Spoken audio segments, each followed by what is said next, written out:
Hey guys, it's Isabella. Welcome back to my channel, or welcome to my channel if you're new. Today we are filming a middle grade March wrap up. I'm super excited to film this because this was my first reading challenge, I guess you could call it. I read only middle grade books and I've never done anything like this before, and it was really good. I read 7 books. I did get in a little bit of a reading slump halfway through. I was a little bit over reading middle grade books and not having any like variety, I guess, but I pushed through. I was able to complete a trilogy, which was insane for me because I struggled to complete series as it is, let alone in a month. It was very, very good for me. However, I did have 2 very disappointing books that I DNF'd. One was a new release and one was a childhood favourite of mine. I will talk about them at the end of this video, so stick around if you want to hear that. But without further ado, let's get into this wrap up. Alrighty, the first book I read this month was The Book of Stolen Dreams by David Farr. Before I tell you what this book is about, we're just going to take a moment and appreciate it because it is beautiful. I'll show you the... Look, it says the key is the book and the book is the key. You'll understand what that means when you read it, but basically this book follows Robert and Rachel. They are siblings. Oh my goodness, where am I going? They're siblings and their father gets taken away because he steals this book called The Book of Stolen Dreams and gives it to the children and tells them that no matter what, make sure nobody takes this book. I do believe they had to take it to this man. I can't remember his name, but that was the only person they were allowed to give the book to. So the problem with that is this book is incredibly important to the point where the president wants it. To the point where the president is killing people and putting people in prison because he doesn't have this book. So this story follows the siblings as they find out what this book is, why it's so important, why the president wants it so bad, and what they're meant to do with it. Like, they have this book, they're in a lot of danger because they have it, they're on the run, and they have to figure out what the next step is. It's a very... I want to say it's magical. I thought this book would be a little bit more magical than what it is. I'm not going to say like why the book's important because that's the whole point of the mystery. I gave this 4 stars. I think if there was more like magical, like a more magical element, I would have liked it a little bit more. I think the entire story followed the mystery, and then the last like tiniest chunk there was a glimmer of like, I don't even know if I'd call it magic, but I don't know, I thought there'd be a little bit more of like magical realism in this book, but it was still really good. I loved the sibling dynamic between Rachel and Robert. I myself had no idea why this book was so important until the end. It was just very good. It was a very like, really good if you like family books or found family of such. It's very, very good. It was a decent read. I think originally I gave it 3 stars because I was like kind of disappointed that there wasn't like more magic in it, and then I thought about it and I was like, you know what, this was actually a very decent book, and even though it wasn't what I thought it was still very enjoyable. There is a lot of war though in this. Not really a lot of war, but there is a topic of war which I feel like it might be a little bit sensitive to some to read now in today's time. Like, I was reading this and I was like, my goodness. Like, I wasn't expecting a war book when I picked this up, but anyways, still really good and I do recommend it. Next we have another book which I believe I gave 4 stars, and that is Nightmares by Jason Segel and Kirsten Miller. Now, I'm not gonna lie to you, I don't really remember a lot about this book. I know it's about a little boy, his name's Charlie. He has really bad nightmares specifically about a witch, and he has to figure out why he's having these nightmares because they feel a little too real. That's kind of all I'm going to tell you because that's kind of all that's on the back of the book and I don't want to spoil it, but this book does have a mention of grief. So does the last book actually. They both have grief in them, neither of which I was expecting, so it was a little bit like, I did tear up a little in this book, which I wasn't expecting, but yeah, it was a really good book. There's not a whole lot to say about it. It definitely has much more of the magic element that I was wanting from the Book of Stolen Dreams I got from this, which I wasn't expecting. Like, this doesn't look like a book that I thought, oh yeah, there's going to be a lot of magic in this book. Not that there was like a lot of magic, I don't know if you'd call it magic, but like parallel universes. Is that the right term for it? I think so. Like a parallel world, basically. Really interesting. There is a stepmom element, which I feel like we don't usually see in books. So if you're interested in that, then pick it up, or maybe that's something you would steer away from. I don't know. But yeah, it was a decent read. I feel like I didn't have a whole lot to say about that book, but I do about these next few books. So this is the trilogy that I completed in the month of March, and that is the Magic Faraway Tree Collection. This is 3 books in one, and I think having the 3 books in one really helped me. Like, I bought 2 other books that are 3-in-1 books because this I was able to get through in a few days. It's over 600 pages, so each book's around 200 pages, and yeah, I flew through it. And I think the reason for that is because it's just all in one big book, so I'm not picking up a bunch of books in a series, they're just all here. But this story follows Joe, Beth and Franny, who aren't very rich, and they move from the city to the countryside, and they move into this house that has like a big forest in the backyard, and there is this specific tree that is really big, and it is called the Magic Faraway Tree. And in this tree there's basically a bunch of folk. There's a bunch of fairies and elves and other magical creatures, and right up at the top of the tree there is this, I don't know how to explain it, it's this cool element that every few weeks a new land comes. So the land of toys, or the land of treats, or the land of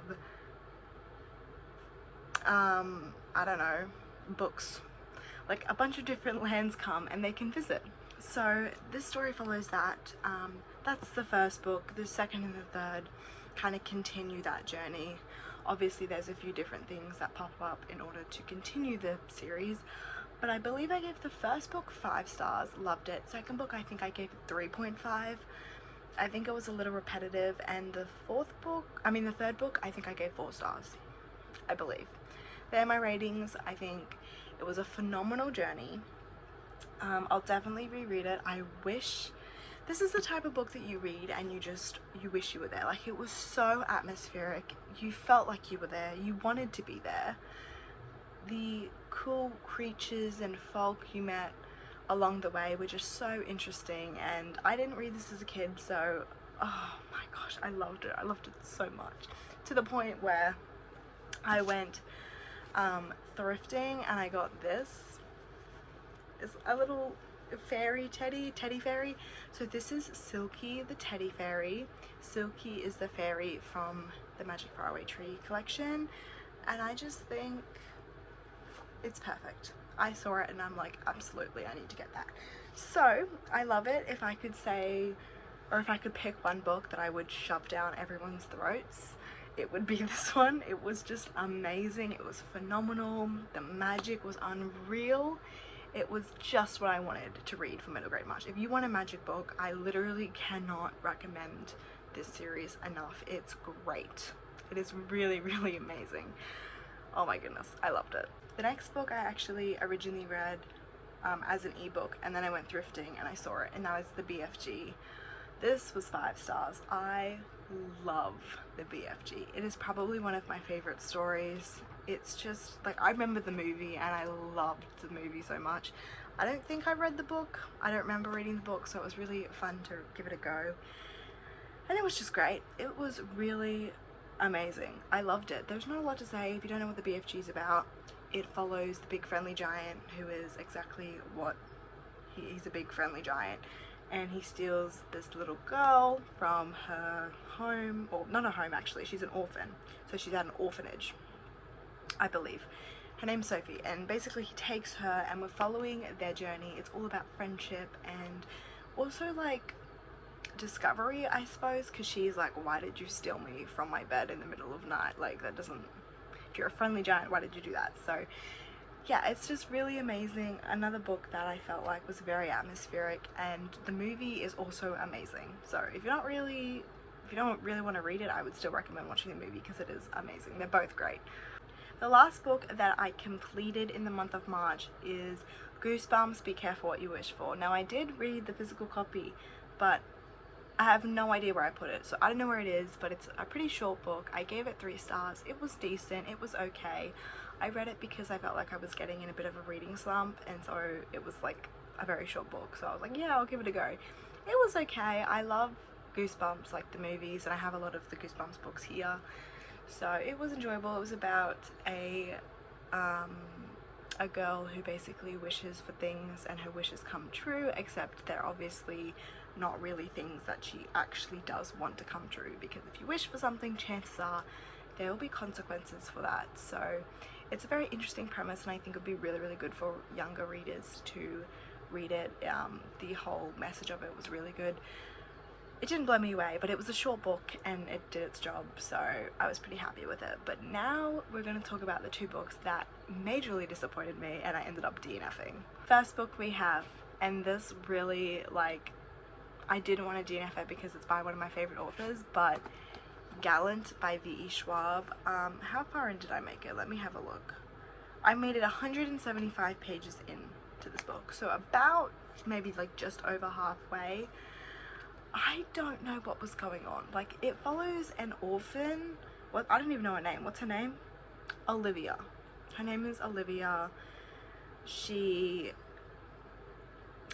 can see these things called ghouls or something, and she goes to live with her uncle in this mansion called Gallant, except her uncle's dead, so it wasn't her uncle who sent her the invite to come live with her.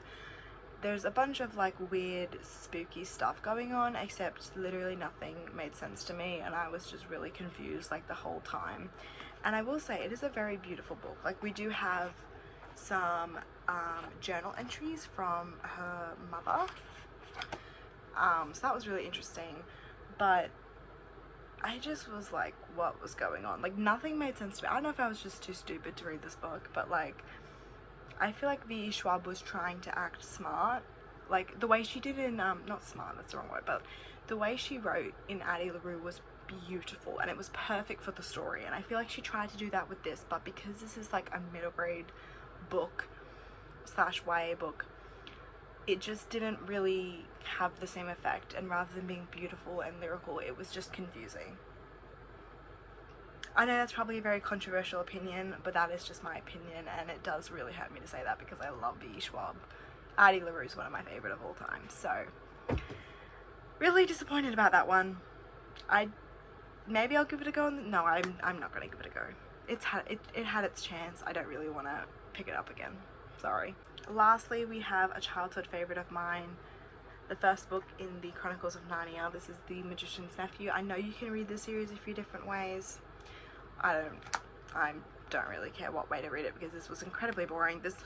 I made it to page 95, which is nearly halfway, and I was just so bored, which hurts me to say because I loved this series when I was younger. I really did, but I just, like, nothing happened and I wasn't interested, and I was just really sad about it, and I decided that I was going to put the book down and I'm not going to finish the series because I remember the series being amazing and I remember loving it, and I don't want to read the series now and hate it and ruin my idea of the series, if that makes sense. So I'm just going to leave it how it is in my brain, that I love it, and that be it.